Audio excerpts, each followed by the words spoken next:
sais, comme on fait à la radio. Ouais. Tu sais, là, aujourd'hui, on parle de l'habitat, comment on se sent chez nous. Tu sais, exactement comme ça, on était à la radio. L'appartement que j'occupais sur le plateau Mont-Royal depuis 17 ans, c'était un appartement que je gardais parce que c'était pas cher. Pour moi, c'était une sécurité. Mais d'une affaire à l'autre, en tout cas, cet appartement-là est devenu de moins en moins habitable. Vu que j'avais pas beaucoup de moyens, c'était très difficile de le quitter. Oui, ça, c'est un point très important. Quand tu n'as pas beaucoup de moyens, tu as peur de quitter. Mais oui! Tu as peur d'avoir pris. D'avoir un habitat, Oui, ça implique des responsabilités. C'est sûr. Ça, c'est sûr. Puis si tu n'as pas beaucoup de moyens, bien, tes responsabilités deviennent plus lourdes. Là, ça paraît pas, mais quand tu payes 100 ou 200 de moins, ça change tes... Ben, ça, Mais là, ça paraît. ça Ça paraît. paraît. Oui, Oh. ça paraît parce que tu peux te permettre de mieux manger. C'est ça. Puis tu peux te permettre d'aller au cinéma une fois de temps en temps. C'est en plein ça. Même si tu y vas le mardi parce que ça C'est coûte ça. juste 5 piastres. C'est en plein ça. Alors, c'est des choses comme ça. C'est que tu mènes une vie. Tu as une vie. C'est quoi la différence entre être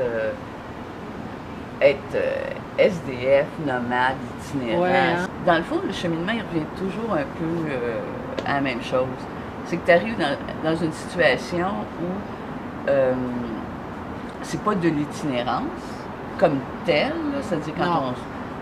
il n'y a pas personne qui s'est promené avec un chariot. Non, à pas savoir où aller. Mais, C'est ça. Mais c'est-à-dire qu'à un moment donné, tu ne sais plus où aller. Mais c'est pas parce que tu es à la rue que tu vis dans la rue, ce qui est très différent de ce qui se passe souvent. Non, au j'ai niveau jamais des hommes. été. Je passais de mon appartement à un endroit où on Oui, m'hébergeait. c'est J'ai ça. pas été dehors à Non, pas mais tu savoir, étais sans domicile fixe parce que l'itinérance, tout en partant, l'itinérance chez les femmes est tellement différente de celle chez les hommes. Parce qu'ils sont en tout cas, de l'auberge où je travaille, là, des femmes itinérantes comme telles, il y en a. Oui. Il y en a, Oui, mais oui. il n'y en a pas tant que ça. Parce qu'elles viennent fatiguées, malades, puis vite. Mais ça, c'est quelque Mais chose. dans la rue, c'est la hein. loi du plus fort aussi. Fait qu'il y a bien des hommes qui vont se sonner sur toi, ils vont bousculer. Là, parce que moi, il m'est arrivé un accident grave à mon œil. Oui. Là, j'ai eu l'urgence de faire quelque chose de ma vie. À Parce que- cause de cet À cause de mon accident. accident. Parce que j'ai été 6 mois en convalescence extrême. Et puis, j'ai résidé dans une maison d'hébergement où on était une dizaine de femmes. C'était pas facile. Après, j'ai été vivre toute seule en appartement dans un petit logement. Très petit. J'ai resté en appartement supervisé 2 ans, puis après ça, je me sentais prête à aller dans quelque chose de... On m'avait parlé de ça, les intervenantes là-bas.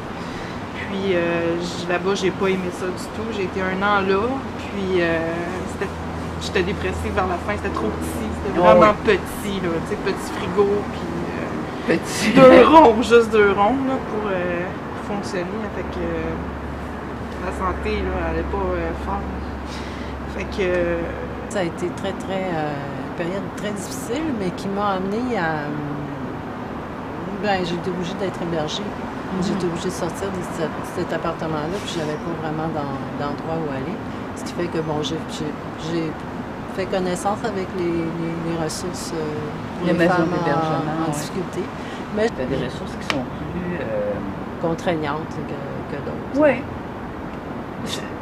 Moi, mais c'est toujours ça, c'est que quand tu mets les responsabilités dans les mains de d'autres personnes, quelle que soit la raison, Oui, mais c'est... à un moment donné, c'est ça, c'est que tu leur donnes, dans le fond, le droit de décider pour toi. OK, c'est sûr que si tu es dans un endroit comme la Maison Marguerite, le Chaînon, l'Auberge Madeleine, on prend soin de toi. J'ai rencontré plein de gens formidables. Ça m'a amené, c'est ça qui m'a amené pour faire une histoire courte là, au RHF. Alors, une fois que tu signes un bail, ben, ça, c'est comme... C'est une sécurité. Oui. C'est une sécurité, oui. Parce que j'avais tellement peur d'être dans une place qui faisait... Tu sais, avec des voisins bruyants, des propriétaires qui ne nous respectent pas ou des choses comme ça. Fait que... Peut-être la chance qu'on a, mettons, comme au RHF, Oui. parce qu'on est au RHF, Ouais. c'est de dire qu'on peut vivre plus le genre de communauté, parce qu'on l'a créé nous autres mêmes. Tu sais, les soupers L'entraide. communautaires, Oui.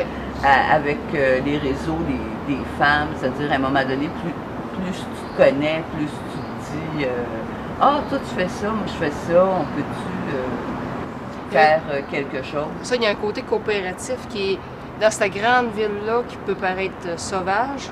Nous autres, dans notre petit coin, on a réussi à faire quelque chose de coopératif.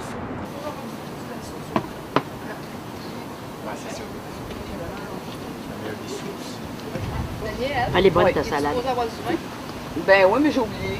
T'as oublié l'essentiel. Bon ben, Tu es contente de ta ton santé, Daniel. Merci, Daniel. Ben ça me fait plaisir. On va aller changer des rouleaux, si elle va toutes les wraps. Ben oui, hier soir il était tard, c'est pour ça que j'ai oublié d'acheter du pain matin. Même tu en concierge. Ouais, oui, j'ai rien contre toi. Ah, c'est bien ça.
L'accueil Bonneau, c'est le plus gros centre de jour pour les hommes.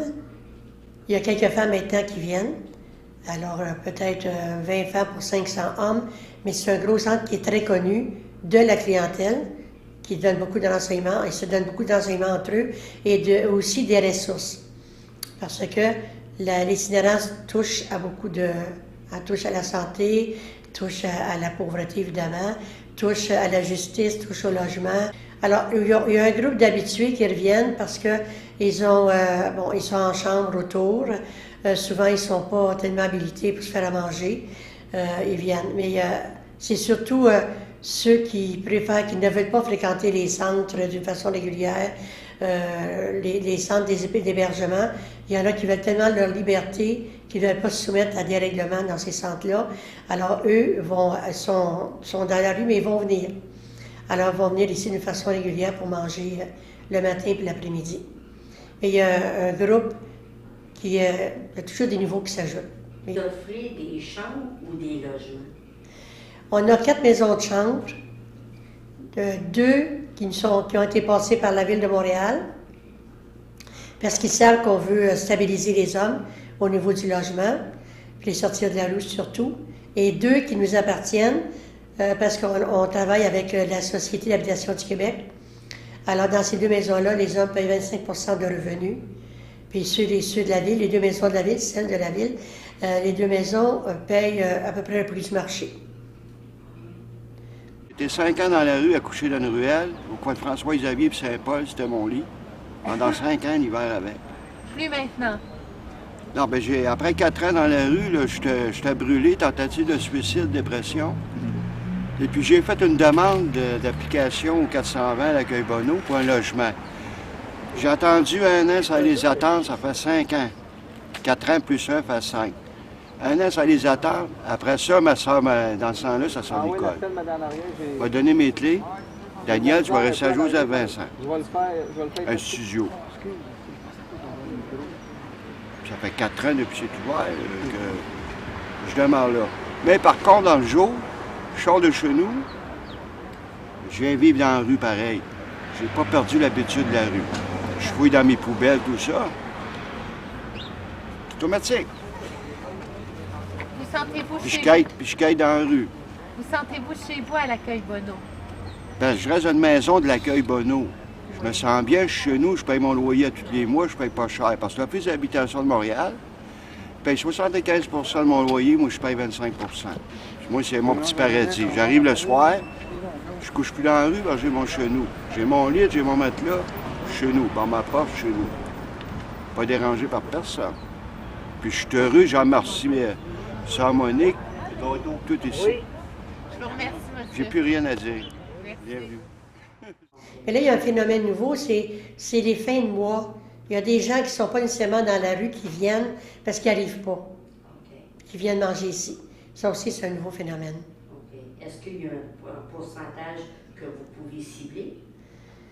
C'est difficile à dire, là, peut-être, selon la date du mois, 10-15 par jour qui ne sont pas des itinérants. Mais il y a peut-être de la... Nous autres, on ne demande pas une pièce d'identité quand tu viens manger. On t'a faim, tu viens manger. Pourquoi êtes-vous dans la rue? C'est une bonne question, ça. Pendant que tu posais la question tantôt, je suis en train de chercher une réponse. On n'est pas vraiment. Un concours de circonstances, la vie. Puis aujourd'hui, je ne suis plus dans la rue. Puis je vais pouvoir prendre ma bière. J'ai été dans la rue 15 ans. 15 ans? 15 ans dans la rue.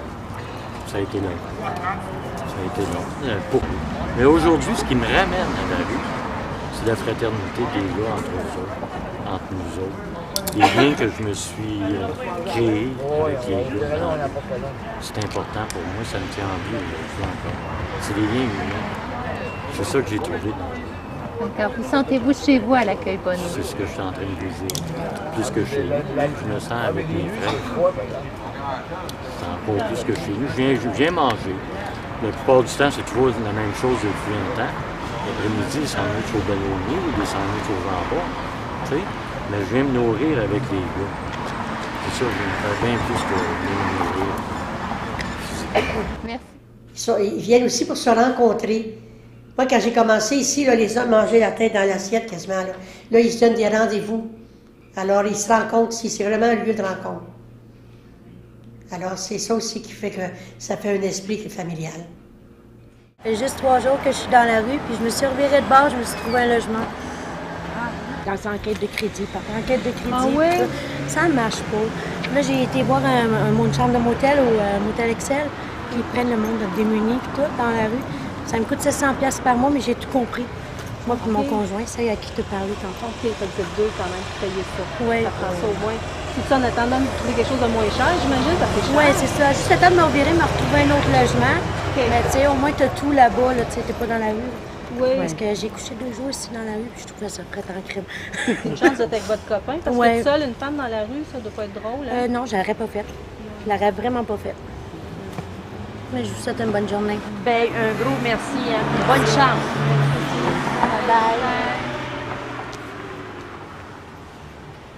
Mais ceux qui viennent manger, moi je parle, c'est pas des gens de la rue, là. C'est des couples là, qui sont pauvres, là, qui arrivent juste, là, puis qui ont de la misère à boucler leur fin de mois. C'est pas nécessairement des gens de la rue. Non, c'est ça. Mais ils sont quand même bien accueillis si Oui. ils viennent vous demander conseil. Bien, ça veut dire qu'ils viennent surtout pour manger. Moi, quand j'ai commencé dans les années 70, la clientèle était entre 55 et 65. Là, elle est entre 35 et 45. Alors, c'est plus ça le changement que le nombre. Il y a des gens qui sont arrivés dans les condos, qui ne savaient pas trop c'était quoi l'environnement, et puis qui ont été un peu surpris de voir la présence des hommes, surtout dans le parc à côté ici. Et puis, ils avaient peur que les hommes aillent les déranger, les voler. Alors, il y avait une crainte. Mais quand on a vu ça, on a fait un comité, alors formé de gens de ces condos, formé de la police, formé des intervenants ici, puis formé des intervenants de la ville aussi, quelqu'un de la ville, alors pour essayer de voir ensemble comment on peut cohabiter. Pourquoi êtes-vous dans la rue? Pour bien des raisons. Des raisons sociales. Les logements, les troubles de logement. Il ne faut pas toujours avoir un loyer parce qu'on n'a pas assez. C'est toutes ces raisons. Pourquoi êtes-vous dans la rue? Parce que mon coloc n'a pas payé le loyer. Il m'a collecté l'argent, mais il n'a pas payé le loyer. Alors que là, on se retrouve dans la rue. Pour à peu près 2 semaines, parce que je m'en vais aux pommes après. Bon, par rapport à la clientèle, moi, je pense que c'est un message que j'aimerais passer, c'est la tolérance, la compréhension par rapport à essayer de se demander, comme citoyen, citoyenne, comme quelqu'un engagé, pourquoi ils sont rendus là, s'en préoccuper, puis essayer de voir avec les personnes en place qu'est-ce qu'on peut faire pour les aider. La semaine prochaine, ça va être un peu plus tranquille. Parce que les gars, tu vois, ils vont recevoir leur chèque. Alors, la semaine prochaine. Mais à part de ça, ça va recommencer. 450, 500, 550, tout dépend. Plus on avance dans le mois, plus le nombre augmente. Puis cet après-midi, on va en avoir à peu près 250 certains. Alors, souvent, on va dépasser le 1000 personnes par jour. Bien, ici, je crois qu'ils viennent aussi chercher la chaleur humaine aussi. Parce qu'on les accueille bien, puis les gens sont gentils. Les bénévoles, je parle, tu sais. Puis je pense qu'ils ont besoin de ça, ces gens-là. Ils ont besoin d'être accueillis avec... tu sais, de ne pas se sentir rejetés. C'est beaucoup pour eux. Hein. Pantoufles? Non, on n'a pas besoin. Pyjama dans ta chambre? Non plus. Non plus? Tes couvertures sont toutes correctes? Oui, c'est parfait. Casquette dans la voiture? Oui. Une casquette? Oui, ça l'est fini. Ça l'est fini? D'accord. Oui. Ah, OK. On va le prendre. On va l'échanger. On va prendre les plus extérieurs. On va mettre mes petits yeux.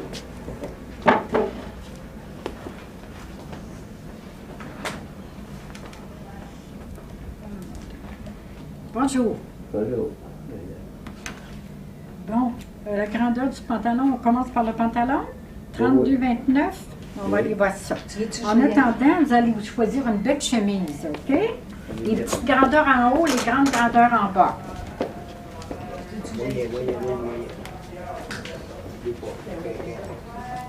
On n'a pas plus de 36? Non, 36. C'est ma pierre, aussi. Ça, c'est un moyen. Il est là, sur le bord. Attends, je vais aller. Ça, c'est un moyen. OK. Large, mais il n'y a pas ça. Ça, c'est du moyen genre. Moyen. On se mange, peut-être. Ça, c'est moyen, puis ça, c'est fort. C'est ma pierre, aussi. Faire raccourcir, absolument. C'est 36. D'où proviennent les vêtements que vous distribuez? Ils nous sont donnés. Nous les recevons et puis ensuite nous les préparons pour les donner. S'ils sont sales, nous les lavons, nous repassons. S'il y a des coutures à faire, nous faisons les coutures, toutes les prêts, tout est en ordre.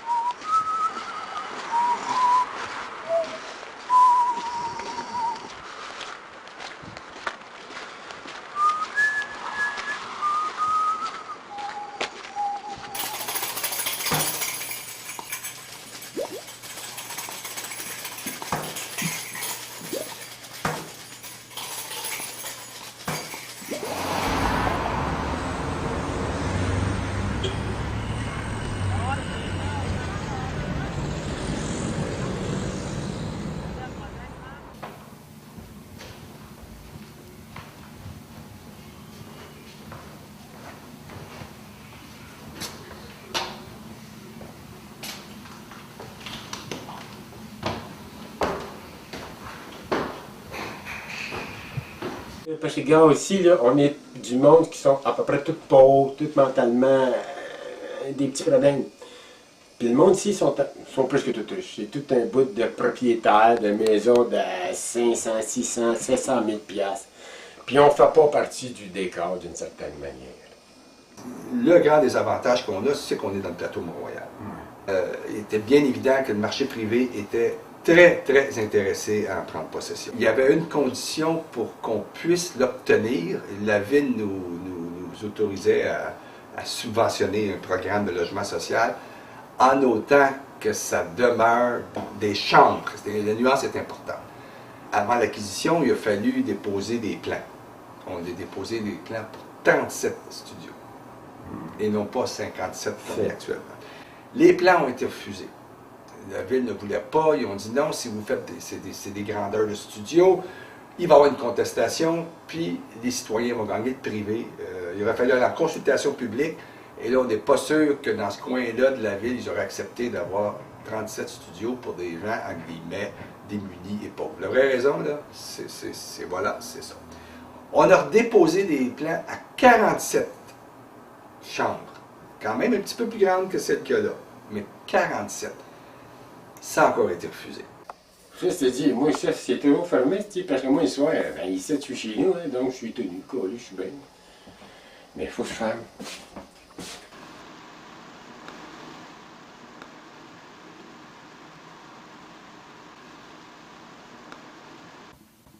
Au point de vue de ton logement, comment que tu as su qu'il y avait quelque chose de libre ici? Comment tu as su? J'ai su ça par la maison de transition d'où j'étais, par un des intervenants de là-bas, qui a dit qu'il y avait des logements qui étaient pour se faire à 25 % du revenu. Il a dit, on va donner ton nom. Si tu es accepté, il prenait juste 30 personnes. Fait que mon nom il a sorti, puis j'ai venu visiter. Ils sont à fois bâtis, quand j'ai venu visiter. Ouais. Si j'aurais eu le choix, je ne l'aurais pas pris. OK. Est-ce que tu as obligé à ce logement-là? Je ne sais pas. Obligé, c'est comme si ça serait obligé. C'est soit que tu prends celui-là, ou soit que tu retournes dans la rue. J'aimerais ça avoir plus grand, que je peux au moins respirer. Il y a eu un énorme débat au conseil d'administration qui a duré entre 1 heure, 1 heure et demie à l'époque pour savoir est-ce qu'on faisait ou on ne faisait pas le projet. J'ai des crises d'angoisse parce que c'est petit. Ça va-tu améliorant ou bien? Ça diminue tout le temps. Tu dois retourner dans lui? Souvent, j'y pense. Oui? Oui. Puis penses-tu dans un avenir assez proche que ça se pourrait que tu retournes? Ça se pourrait. J'ai des pensées là, pour y retourner, laisser tomber ça ici. Ce qui a gagné finalement comme argument, c'est que si on ne prend pas, il va y avoir 57 unités de moins de logements pour des gens démunis dans le plateau Mont-Royal. Il faut penser qu'avant qu'on l'achète, ce bâtiment-là, il y avait 69 chambres. OK? Nous, on diminuait à 57. Alors, mais on conservait des unités où les gens paieraient seulement 25 % de leur revenu pour le loyer. Alors, ce qui a gagné, c'était de retirer ce bâtiment-là de la spéculation pour qu'il reste accessible pour des gens démunis. C'est le gros compromis qu'on a fait là, et là, la ville nous a obligés carrément à avoir 57 chambres.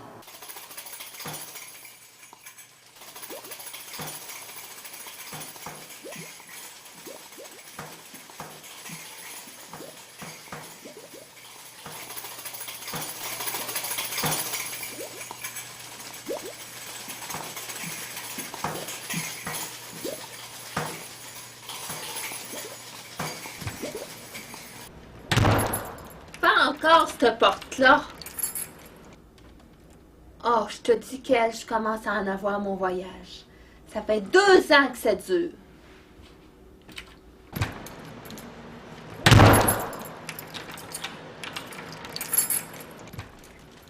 Oh, dis-moi pas que ça va recommencer.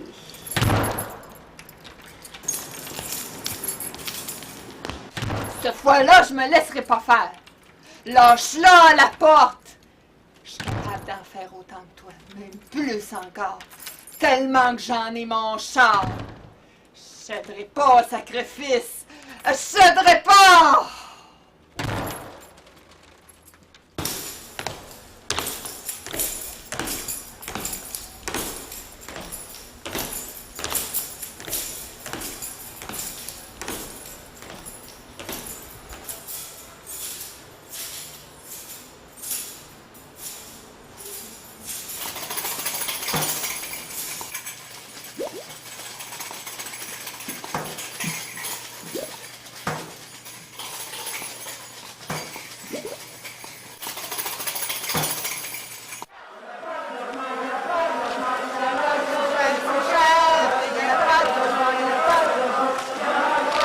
On est à quelques semaines du budget du gouvernement Charest, du budget de Mme Jérôme Forgeaille. On est ici pour demander qu'il y ait des investissements pour le logement social dans ce budget-là, qu'à tout le moins, le premier ministre respecte la parole qui a été donnée durant la dernière campagne électorale de financer 15 000 nouveaux logements sociaux par année pendant 5 ans. On est devant le complexe Guy Favreau, au centre-ville de Montréal, pour manifester avec d'autres regroupements, pour demander de l'argent pour la SPLI, la stratégie de partenariat de lutte à l'itinérance. On veut demander au gouvernement fédéral de renouveler les argents pour les années à venir et nous assurer qu'il y aura cet argent-là qui sera disponible pour les groupes. Le vrai peuple, c'est nous autres, peut-être. Tu comprends? Il y en a bien plus qui sont pauvres, il y en a qui sont riches. Tout à fait. Il faut penser à eux.